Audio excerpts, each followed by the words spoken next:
श्रीमद् भागवत गीता सिर्फ एक धर्म के लिए नहीं है, बल्कि इसे धरती के हर इंसान को पढ़ना और समझना चाहिए, ताकि वो अपनी जिंदगी में सुख, शांति और सफलता को प्राप्त कर सके। कहा जाता है कि जिस घर में गीता का पाठ हर रोज पढ़ा जाता है या सुना जाता है, उस घर में भगवान श्री कृष्ण आते रहते हैं। श्रीमद् भागवत गीता एकमात्र ऐसा ग्रंथ है जो मनुष्य को जीने का सही तरीका बताती है। गीता जीवन में धर्म, कर्म और प्रेम का पाठ पढ़ाती है। श्रीमद् भागवत गीता का ज्ञान मानव जीवन और जीवन के बाद का जीवन दोनों के लिए उपयोगी माना गया है। गीता संपूर्ण जीवन दर्शन है और इसका अनुसरण करने वाला व्यक्ति सर्वश्रेष्ठ होता है। भगवत गीता में कुल 18 अध्याय है और 700 श्लोक है, जिसे सभी के लिए पढ़ पाना थोड़ा मुश्किल है। इसीलिए आज के इस बेहद ही खास वीडियो में हम संपूर्ण गीता सार के बारे में बात करने वाले हैं, जिन्हें जानकर आप श्रीमद् भागवत गीता का सही मतलब समझ पाएंगे।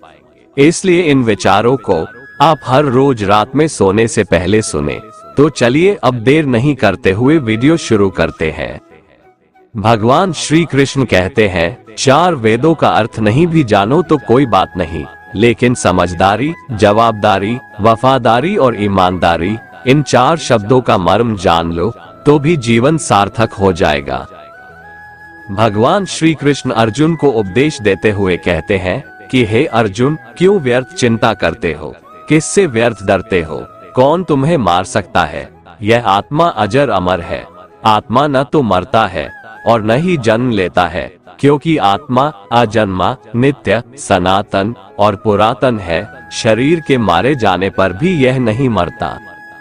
जिस प्रकार मनुष्य अपने पुराने वस्त्रों को त्याग कर नए वस्त्र धारण करता है, ठीक उसी प्रकार आत्मा पुराने व्यर्थ शरीर को त्याग कर नए शरीर को धारण करती है। आत्मा को शस्त्र काट नहीं सकते और न अग्नि इसे जला सकती है, जल इसे गीला नहीं कर सकता और ना ही वायु इसे सुखा सकती है। ये प्रकृति का नियम है। इस सत्य को स्वीकार करके भयमुक्त होकर आज में जीना चाहिए। ज्ञानी व्यक्ति ना तो मरने वाले का शोक करते हैं और ना ही उनका शोक करते हैं जो अभी जिंदा है, क्योंकि वो जानते हैं जो मर गया वो फिर से जन्म लेगा और जो जिंदा है वो एक दिन जरूर मरेगा। परंतु फिर भी अगर तुम इस आत्मा को सदा जन्म लेने वाला और सदा मरने वाला समझता है, तो भी हे महाबाहो, तू इस प्रकार का शोक करने के योग्य नहीं है, क्योंकि इस मान्यता के अनुसार जन्मे हुए की मृत्यु निश्चित है और मरे हुए का जन्म लेना भी निश्चित है। हे अर्जुन, अपने धर्म से भागकर तू भय मत कर, क्योंकि एक क्षत्रिय के लिए धर्मयुक्त युद्ध से बढ़कर दूसरा कोई कल्याणकारी कर्तव्य नहीं है।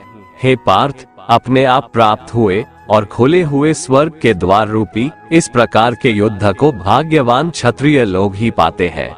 किंतु अगर तुम इस धर्मयुक्त युद्ध को नहीं करेगा, तो स्वधर्म और कीर्ति को खोकर पाप को प्राप्त होगा तथा युगों युगों तक तुम्हारे अपकीर्ति की चर्चा होगी। सम्मानित पुरुष के लिए अपकीर्ति मौत से भी बढ़कर है।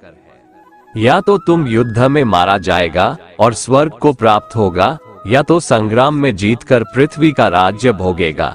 इस कारण हे अर्जुन, उठ और युद्ध कर। हार जीत, लाभ हानि और सुख दुख को समान समझकर युद्ध के लिए तैयार हो जा। इस प्रकार युद्ध करने से तू पाप को नहीं प्राप्त होगा और यही तुम्हारा सबसे बड़ा धर्म और कर्म है। कर्म पर ज्ञान देते हुए भगवान श्री कृष्ण कहते हैं कि हे अर्जुन, कर्म करो लेकिन फल की इच्छा मत रखो। अपने संपूर्ण कर्मों को भगवान को समर्पित करके करो। जो मनुष्य इस प्रकार से कर्म करता है वह कर्मयोगी कहलाता है। कर्मयोगी की स्थिति इस संसार में एक दाता के समान है और वह कुछ पाने की कभी चिंता नहीं करता। वह जानता है कि वह दे रहा है और बदले में कुछ मांगता नहीं, और इसीलिए वह दुख के चंगुल में नहीं पड़ता। कर्मयोगी कर्म का त्याग नहीं करता है, वह केवल कर्मफल का त्याग करता है और कर्मजनित दुखों से मुक्त हो जाता है। कर्म फल का त्याग कर धर्मनिरपेक्ष कार्य का संपादन भी पूजा के समान हो जाता है। संसार का कोई कार्य ब्रह्म से अलग नहीं है। इसलिए कार्य की प्रकृति कोई भी हो, निष्काम कर्म सदा ईश्वर को ही समर्पित हो जाता है। पुनर्जन्म का कारण वासनाओं या अतृप्त कामनाओं का संचय है। कर्मयोगी कर्मफल के चक्कर में ही नहीं पड़ता, अतः वासनाओं का संचय भी नहीं होता। इस प्रकार कर्मयोगी पुनर्जन्म के बंधन से भी मुक्त हो जाता है। कर्मयोग हमारे आत्मज्ञान को जागृत करता है। इसके बाद हम न केवल अपने वर्तमान जीवन के उद्देश्यों को, बल्कि जीवन के बाद की अपनी गति का पूर्वाभास प्राप्त कर सकते हैं। इस योग में कर्म के द्वारा ईश्वर की प्राप्ति की जाती है। श्रीमद् भगवत गीता में कर्मयोग को सर्वश्रेष्ठ माना गया है। गृहस्थ और कर्मठ व्यक्ति के लिए ये योग अधिक उपयुक्त है। कर्मयोग का कभी नाश नहीं होता। इसके संस्कार साधक के अंतःकरण में स्थित हो जाते हैं और वे साधक को दूसरे जन्म में पुनः साधन में लगा देते हैं। निष्काम भाव से किए गए कर्मों का विपरीत परिणाम भी नहीं होता है और ऐसा साधक भगवान को प्राप्त हो जाता है। श्री भगवान कहते हैं कि आसक्ति रहित कर्म वेदों से भी बढ़कर है। वेद भी सिर्फ 3 गुणों में समाप्त हो जाते हैं, उससे आगे वे भी नहीं जानते। उससे आगे है कर्म योग। श्री भगवान का कहना है कि कर्म करो लेकिन उससे आसक्ति मत रखो। बेहद बड़े जलाशय के प्राप्त हो जाने पर छोटे जलाशय में मनुष्य का जितना प्रयोजन रहता है, उसी तरह से जिसने ब्रह्म तत्व को समझ लिया तब उसके लिए वेदों की कोई आवश्यकता नहीं रह जाती है।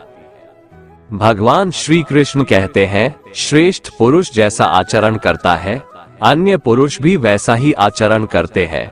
वह जो कुछ प्रमाण देता है, समस्त मनुष्य समुदाय उन्हीं के पद चिन्हों पर अपने रास्ते चुनता है। इसलिए सज्जन व्यक्तियों को सदैव अच्छा व्यवहार करना चाहिए।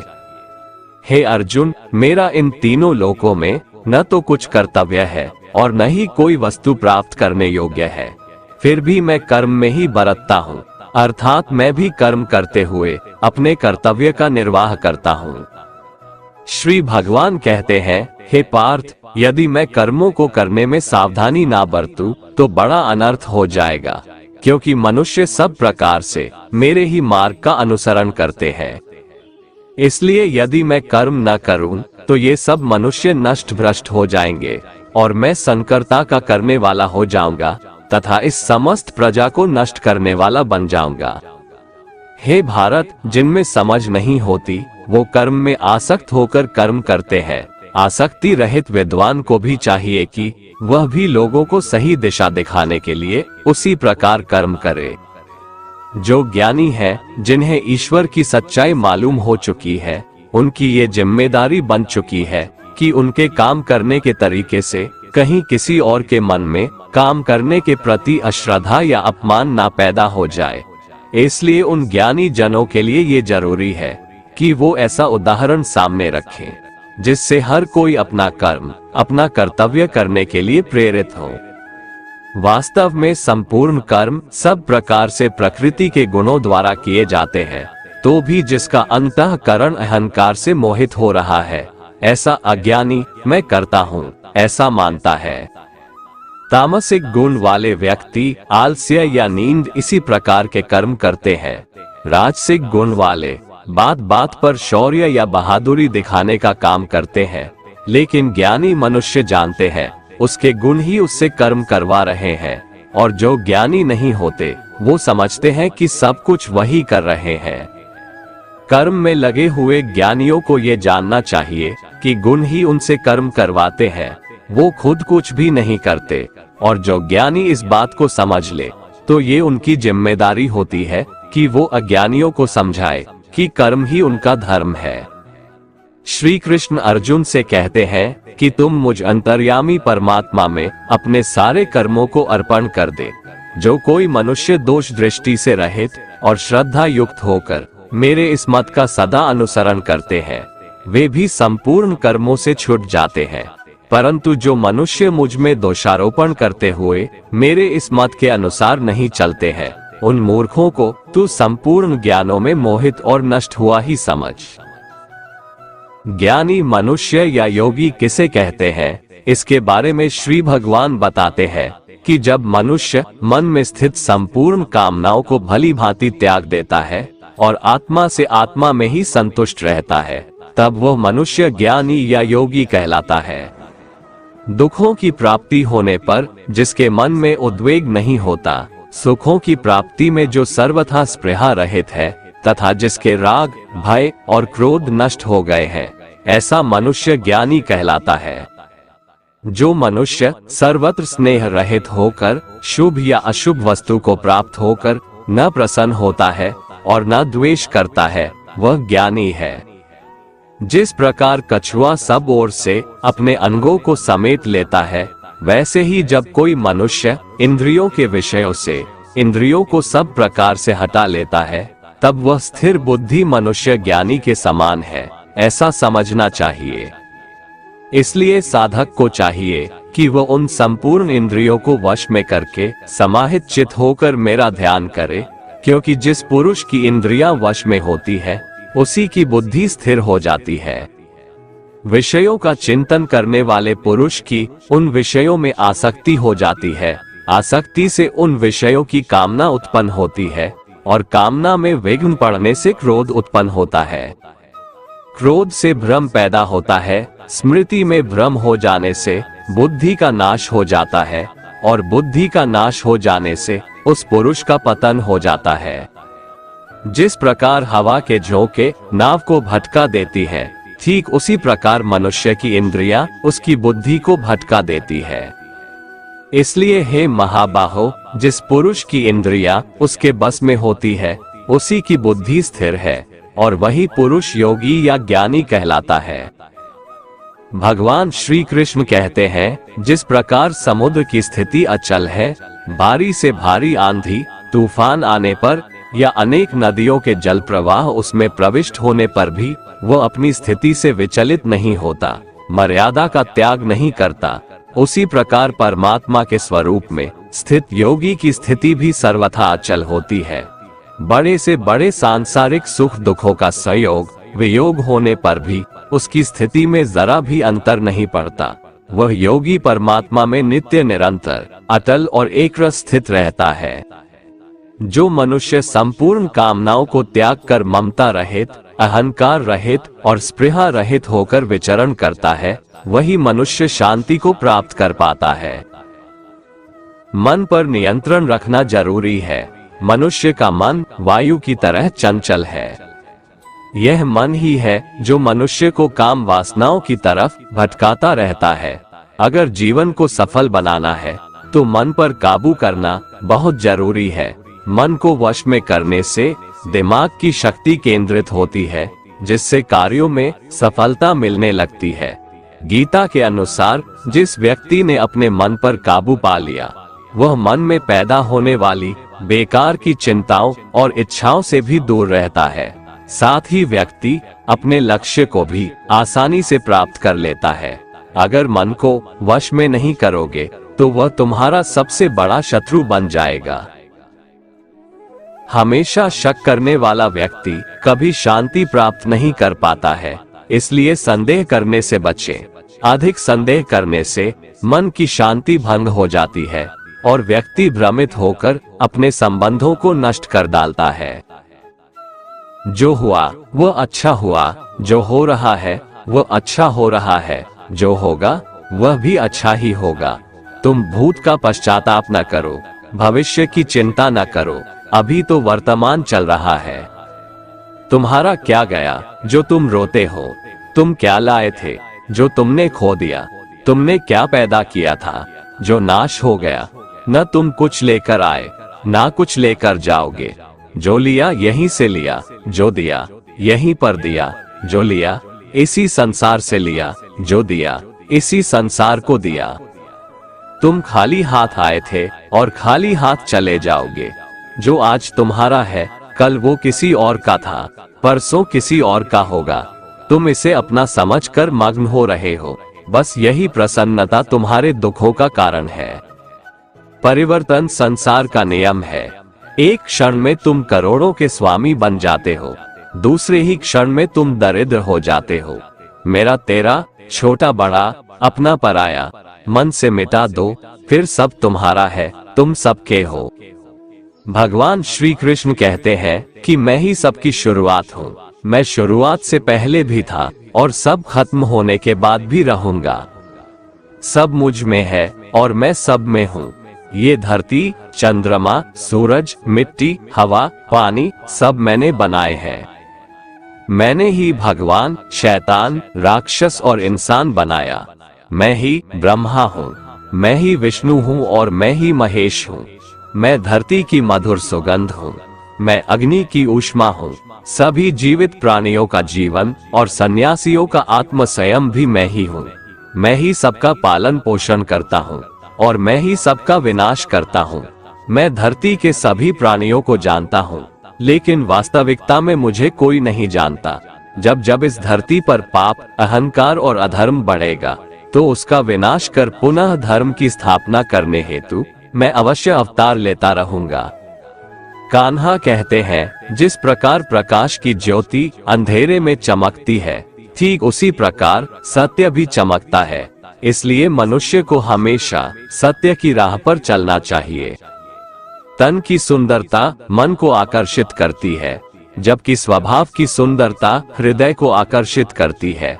इसीलिए मनुष्य का स्वभाव हमेशा निर्मल होना चाहिए। कौन क्या कर रहा है, कैसे कर रहा है और क्यों कर रहा है, इन सब से आप जितना दूर रहेंगे उतना ही खुश रहेंगे। मनुष्य अपने हृदय से जो दान कर सकता है वो अपने हाथों से नहीं कर सकता, और मौन रहकर जो कुछ वो कह सकता है वो शब्दों से नहीं कह सकता। किसी भी व्यक्ति को ना तो समय से पहले और ना ही भाग्य से अधिक कुछ मिलता है, लेकिन उसे पाने के लिए सदैव प्रयत्नशील रहना चाहिए। भगवान श्री कृष्ण कहते हैं, जिस मनुष्य के अंदर ज्ञान की कमी और ईश्वर में श्रद्धा नहीं होती, वो मनुष्य जीवन में कभी भी आनंद और सफलता को प्राप्त नहीं कर पाता। मोह विनाश का कारण होता है। मनुष्य के दुखों का मूल कारण उसका मोह ही है। वो जितना अधिक मोह करेगा उतना ही अधिक कष्ट भी भोगेगा। ज्यादा खुश होने पर और ज्यादा दुखी होने पर निर्णय नहीं लेना चाहिए, क्योंकि ये दोनों परिस्थितियां आपको सही निर्णय नहीं लेने देती हैं। जो व्यक्ति आध्यात्मिक जागरूकता के शिखर तक पहुंच चुके हैं, उनका मार्ग है निस्वार्थ कर्म, और जो भगवान के साथ संयोजित हो चुके हैं, उनका मार्ग है स्थिरता और शांति। मानव कल्याण ही भगवत गीता का प्रमुख उद्देश्य है। इसलिए मनुष्य को अपने कर्तव्यों का पालन करते समय मानव कल्याण को प्राथमिकता देना चाहिए। हे अर्जुन, वह जो वास्तविकता में मेरे उत्कृष्ट जन्म और गतिविधियों को समझता है, वो शरीर त्यागने के बाद पुनः जन्म नहीं लेता और मेरे परम धाम को प्राप्त होता है। वो व्यक्ति जो सभी इच्छाएं त्याग देता है और मैं और मेरा की लालसा और भावनाओं से मुक्त हो जाता है, उसे अपार शांति की प्राप्ति होती है। संयम, सदाचार, स्नेह एवं सेवा, ये गुण सत्संग के बिना नहीं आते। ईश्वर से किए गए प्रार्थना से इंसान की परिस्थिति या तकदीर बदले या ना बदले, पर उस प्रार्थना से इंसान के चरित्र में जरूर बदलाव आता है। भगवान श्री कृष्ण कहते हैं, हे अर्जुन, जो भक्त मुझे जिस प्रकार भजते हैं, मैं भी उनको उसी प्रकार भजता हूँ, क्योंकि सभी मनुष्य सब प्रकार से मेरे ही मार्ग का अनुसरण करते हैं। इस मनुष्य लोक में कर्मों के फल को चाहने वाले लोग देवताओं का पूजन किया करते हैं, क्योंकि उनको कर्मों से उत्पन्न होने वाली सिद्धि शीघ्र मिल जाती है। ब्राह्मण, क्षत्रिय, वैश्य और शूद्र, इन 4 वर्णों का समूह गुण और कर्मों के अनुसार मेरे द्वारा रचा गया है। इस प्रकार उस सृष्टि रचनादि कर्म का कर्ता होने पर भी मुझ अविनाशी परमेश्वर को तू वास्तव में अकर्ता ही जान। जिसने अपने मन और इंद्रियों को जीत लिया है और जिसने समस्त भोगों की सामग्री का परित्याग कर दिया है, ऐसा आशा रहित पुरुष केवल शरीर संबंधी कर्म करता हुआ भी पापों को नहीं प्राप्त होता है।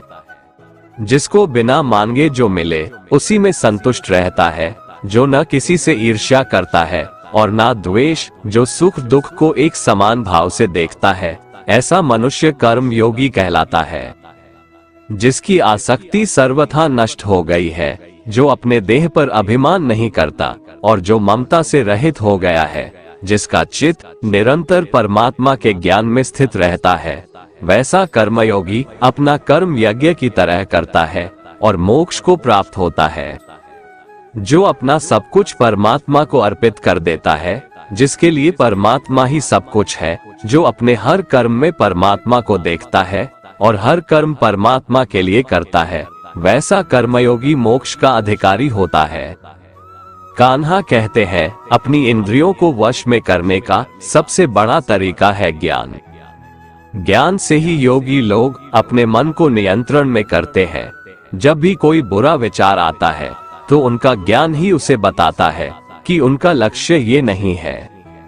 भगवान श्री कृष्ण कहते हैं, यदि कोई मनुष्य सब पापियों से भी अधिक पाप करने वाला है तो भी वह ज्ञान रूपी नाव द्वारा परमात्मा की भक्ति करके पाप रूपी समुद्र से तर जाता है। क्योंकि जिस प्रकार प्रज्वलित अग्नि ईंधनों को भस्ममय कर देता है, वैसे ही ज्ञान रूप अग्नि संपूर्ण कर्मों को भस्ममय कर देता है और मनुष्य परमात्मा को प्राप्त हो जाता है। जिसने अपनी इंद्रियों को जीत लिया है, वह मनुष्य ज्ञान को प्राप्त होता है और भगवान की प्राप्ति कर परम शांति को प्राप्त हो जाता है। विवेकहीन और श्रद्धा रहित और संशय युक्त मनुष्य इस ज्ञान को कभी प्राप्त नहीं कर पाता है। ऐसे संशय युक्त मनुष्य के लिए न ये लोक है, न परलोक है और न सुख ही है। श्री भगवान भगवत गीता में कहते हैं कि व्यक्ति को सदैव बुराई से बचकर रहना चाहिए। अगर कोई बुरा कर्म करता है तो वह कर्म उसको अपने जीवन में भोगना ही पड़ता है। जिस प्रकार बछड़ा हजारों के झुंड में भी अपनी माँ को खोज लेता है, वैसे ही कर्म का फल आपको हजारों के भीड़ में भी खोज लेगा। माधव कहते हैं, किसी जीव को कष्ट देकर आप मुझे खुश नहीं देख सकते हो। श्री कृष्ण जगत के स्वामी हैं, वह कण कण में निवास करते हैं। छोटे से छोटे जीव के हृदय में ईश्वर का वास होता है। उस जीव को कष्ट का अनुभव होना ईश्वर को कष्ट का अनुभव कराता है। अर्थात किसी जीव को कष्ट देकर अपने ईश्वर को खुश कैसे देख सकते हैं। मनुष्य हमेशा अपने भाग्य को कोसता है, ये जानते हुए भी कि भाग्य से भी ऊंचा उसका कर्म है जो उसके स्वयं के हाथों में है। जितना इंतजार परमात्मा आपसे करवा रहा है, समय आने पर वो इतना देगा कि संभाल भी नहीं पाओगे। कोई आपका साथ ना दे तो निराश मत होना, क्योंकि परमात्मा से बड़ा हमसफर कोई नहीं होता। विश्वास के बगैर इस दुनिया में कोई भी रिश्ता ज्यादा देर तक कायम नहीं रह सकता। केवल ज्ञान ही एक ऐसा अक्षय तत्व है जो कहीं भी किसी भी अवस्था में और किसी भी काल में मनुष्य का साथ नहीं छोड़ता। धरती पर जिस प्रकार मौसम में बदलाव आता है, उसी प्रकार जीवन में भी सुख दुख आता जाता रहता है। युद्ध हो या जीवन, सफलता केवल 3 शस्त्रों से प्राप्त होती है, धर्म, धैर्य और साहस। कोई भी मनुष्य जन्म से नहीं बल्कि अपने कर्मों से महान बनता है। कुछ पाना है तो खुद पर भरोसा कीजिए, क्योंकि सहारे कितने भी सच्चे और अच्छे हो, साथ छोड़ ही जाते हैं। मित्र गरीब है या अमीर मायने नहीं रखता, बल्कि वो आपके बुरे समय में आपका साथ कितना देता है, यह मायने रखता है। धर्म चाहे जो भी हो, अच्छे इंसान बनो, हिसाब हमारे कर्म का होगा, धर्म का नहीं। प्रकृति के 3 गुण, सत्व गुण, रज गुण और तम गुण से उत्पन्न होने वाले भाव, उन सबको तू मुझसे उत्पन्न होने वाला समझ, परंतु प्रकृति के गुण मेरे अधीन रहते हैं, मैं उनके अधीन नहीं हूँ। प्रकृति के इन तीनों गुणों से उत्पन्न भावों द्वारा संसार के सभी जीव मोहग्रस्त रहते हैं। इस कारण वे मुझ परम अविनाशी को नहीं जान पाते हैं। हे अर्जुन, इन तीनों दिव्य गुणों से युक्त मेरी माया को पार कर पाना असंभव है, परंतु जो मनुष्य मेरे शरणागत हो जाते हैं, वो मेरी इस माया को आसानी से पार कर जाते हैं। मनुष्यों में अधर्मी और दुष्ट स्वभाव वाले मूर्ख लोग मेरी शरण ग्रहण नहीं करते हैं, ऐसे नास्तिक स्वभाव धारण करने वालों का ज्ञान मेरी माया द्वारा हर लिया जाता है। बुद्धिहीन मनुष्य मुझ अप्रकट परमात्मा को मनुष्य की तरह जन्म लेने वाला समझते हैं, इसलिए वह मेरे सर्वश्रेष्ठ अविनाशी स्वरूप के परम प्रभाव को नहीं समझ पाते हैं। मैं सभी के लिए प्रकट नहीं हूँ, क्योंकि मैं अपनी योग माया द्वारा आच्छादित रहता हूँ। इसलिए यह मूर्ख मनुष्य मुझ अविनाशी परमात्मा को नहीं समझ पाते हैं। जो मनुष्य जीवन के अंत समय में मेरा ही स्मरण करता हुआ शारीरिक बंधन से मुक्त होता है, वह मेरे ही भाव को अर्थात मुझको ही प्राप्त होता है, इसमें कुछ भी संदेह नहीं है। हे कुंती पुत्र, मनुष्य अंत समय में जिस जिस भाव का स्मरण करता हुआ शरीर का त्याग करता है, वह उसी भाव को ही प्राप्त होता है जिस भाव का जीवन में निरंतर स्मरण किया है। इसलिए हे अर्जुन, तू हर समय मेरा ही स्मरण कर, मन बुद्धि से मेरे शरणागत होकर तू निश्चित रूप से मुझको ही प्राप्त होगा। हे पृथापुत्र, जो मनुष्य बिना विचलित हुए अपनी चेतना अर्थात आत्मा से योग में स्थित होने का अभ्यास करता है, वह निरंतर चिंतन करता हुआ उस दिव्य परमात्मा को ही प्राप्त होता है। मनुष्य को उस परमात्मा के स्वरूप का स्मरण करना चाहिए, जो कि सभी को जानने वाला है, पुरातन है, जगत का नियंता है, सूक्ष्म से भी अति सूक्ष्म है, सभी का पालन करता है, अकल्पनीय स्वरूप है, सूर्य के समान प्रकाशमान है और अंधकार से परे स्थित है। जो मनुष्य मृत्यु के समय अचल मन से भक्ति में लगा हुआ योग शक्ति के द्वारा प्राण को दोनों भौहों के मध्य में पूर्ण रूप से स्थापित कर लेता है, वह निश्चित रूप से परमात्मा के उस परम धाम को ही प्राप्त होता है। हे पृथापुत्र अर्जुन, जो मनुष्य मेरे अतिरिक्त अन्य किसी का मन से चिंतन नहीं करता है और सदैव नियमित रूप से मेरा ही स्मरण करता है, उस नियमित रूप से मेरी भक्ति में स्थित भक्त के लिए मैं सरलता से प्राप्त हो जाता हूँ। मुझे प्राप्त करके उस मनुष्य का इस दुख रूपी अस्तित्व रहित क्षणभंगुर संसार में पुनर्जन्म कभी नहीं होता है, बल्कि वह महात्मा परम सिद्धि को प्राप्त करके मेरे परम धाम को प्राप्त होता है। हे अर्जुन, इस ब्रह्मांड में निम्न लोक से ब्रह्म लोक तक के सभी लोकों में सभी जीव जन्म मृत्यु को प्राप्त होते रहते हैं, किंतु हे कुंती पुत्र अर्जुन, मुझे प्राप्त करके मनुष्य का पुनर्जन्म कभी नहीं होता है। जो मनुष्य 1000 चतुर्युगों का ब्रह्मा का दिन और 1000 चतुर्युगों की ब्रह्मा की रात्रि को जानते हैं, वो मनुष्य समय के तत्व को वास्तविकता से जानने वाले होते हैं। ब्रह्मा के दिन की शुरुआत में सभी जीव उस अव्यक्त से प्रकट होते हैं और रात्रि की शुरुआत में पुनः अव्यक्त में ही विलीन हो जाते हैं। उस अव्यक्त को ही ब्रह्म के नाम से जाना जाता है। हे पृथापुत्र, वही यह समस्त जीवों का समूह बार बार उत्पन्न और विलीन होता रहता है। ब्रह्मा की रात्रि के आने पर विलीन हो जाता है और दिन के आने पर अपने आप प्रकट हो जाता है, लेकिन उस अव्यक्त ब्रह्म के अतिरिक्त शाश्वत परम अव्यक्त पर ब्रह्म है।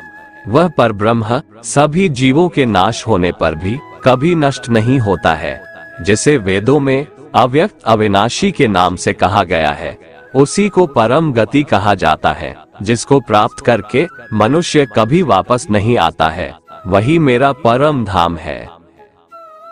हे कुंती पुत्र, कल्प के अंत में सभी प्राणी मेरी प्रकृति में प्रवेश करके विलीन हो जाते हैं और अगले कल्प के आरंभ में उनको अपनी इच्छा शक्ति से मैं फिर उत्पन्न करता हूँ।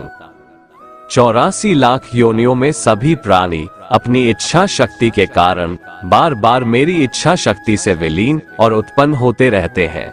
ये सभी पूर्ण रूप से खुद ही मेरी इच्छा शक्ति के अधीन होते हैं, अर्थात मेरी प्रकृति के अधीन होते हैं। हे धनंजय, ये सभी कर्म मुझे बांध नहीं पाते हैं, क्योंकि मैं उन कार्यों में बिना किसी फल की इच्छा से उदासीन भाव में स्थित रहता हूँ। हे कुंती पुत्र, मेरी अधीनता में मेरी अपराध शक्ति सभी चर तथा अचर जीव उत्पन्न और विनिष्ट करती रहती है। इसी कारण से यह संसार परिवर्तनशील है। मूर्ख मनुष्य मुझे अपने ही समान जन्म मृत्यु को प्राप्त होने वाला समझते हैं, इसलिए वह सभी मनुष्य जीवात्माओं का परम ईश्वर वाले मेरे स्वभाव को नहीं समझ पाते हैं। ऐसे मनुष्य कभी न पूर्ण होने वाली आशा में, कभी न पूर्ण होने वाले कर्मों में और कभी न प्राप्त होने वाले ज्ञान में मोहग्रस्त होकर मेरी मोहने वाली भौतिक प्रकृति की ओर आकृष्ट होकर निश्चित रूप से राक्षसी प्रवृत्ति और आसुरी स्वभाव धारण किए रहते हैं। हे पृथापुत्र, मोह से मुक्त हुए महापुरुष दैवीय स्वभाव को धारण करके मेरी शरण ग्रहण करते हैं और मुझको सभी जीवात्माओं का उद्गम जानकर अनन्य भाव से मुझ अविनाशी का स्मरण करते हैं। ऐसे महापुरुष दृढ़ संकल्प से प्रयत्न करके निरंतर मेरे नाम और महिमा का गुणगान करते हैं और सदैव मेरी भक्ति में स्थिर होकर मुझे बार बार प्रणाम करते हुए मेरी पूजा करते हैं। कुछ मनुष्य ज्ञान के अनुशीलन द्वारा यज्ञ करके, कुछ मनुष्य मुझे एक ही तत्व जानकर, कुछ मनुष्य अलग अलग तत्व जानकर अनेक विधियों से निश्चित रूप से मेरे विश्व स्वरूप की ही पूजा करते हैं। हे अर्जुन, मैं ही वैदिक कर्मकांड को करने वाला हूँ, मैं ही यज्ञ हूँ, मैं ही पितरों को दिए जाने वाला तर्पण हूँ, मैं ही जड़ी बूटी रूप में औषधि हूँ, मैं ही मंत्र हूँ, मैं ही घृत हूँ, मैं ही अग्नि हूँ और मैं ही हवन में दी जाने वाली आहुति हूँ। इस संपूर्ण ब्रह्मांड का मैं ही पालन करने वाला पिता हूँ, मैं ही उत्पन्न करने वाली माता हूँ, मैं ही मूल स्रोत दाता हूँ, मैं ही इसे धारण करने वाला हूँ, मैं ही पवित्र करने वाला ओंकार शब्द से जानने योग्य हूँ, मैं ही ऋग्वेद, सामवेद और यजुर्वेद हूँ। मैं ही सभी प्राप्त होने वाला परम लक्ष्य हूँ, मैं ही सभी का भरण पोषण करने वाला हूँ, मैं ही सभी का स्वामी हूँ, मैं ही सभी के अच्छे बुरे कर्मों को देखने वाला हूँ, मैं ही सभी का परम धाम हूँ, मैं ही सभी की शरण स्थली हूँ, मैं ही सभी से प्रेम करने वाला घनिष्ठ मित्र हूँ, मैं ही सृष्टि को उत्पन्न करने वाला हूँ, मैं ही सृष्टि का संहार करने वाला हूँ, मैं ही सभी का स्थिर आधार हूँ, मैं ही सभी को आश्रय देने वाला हूँ और मैं ही सभी का अविनाशी कारण हूँ।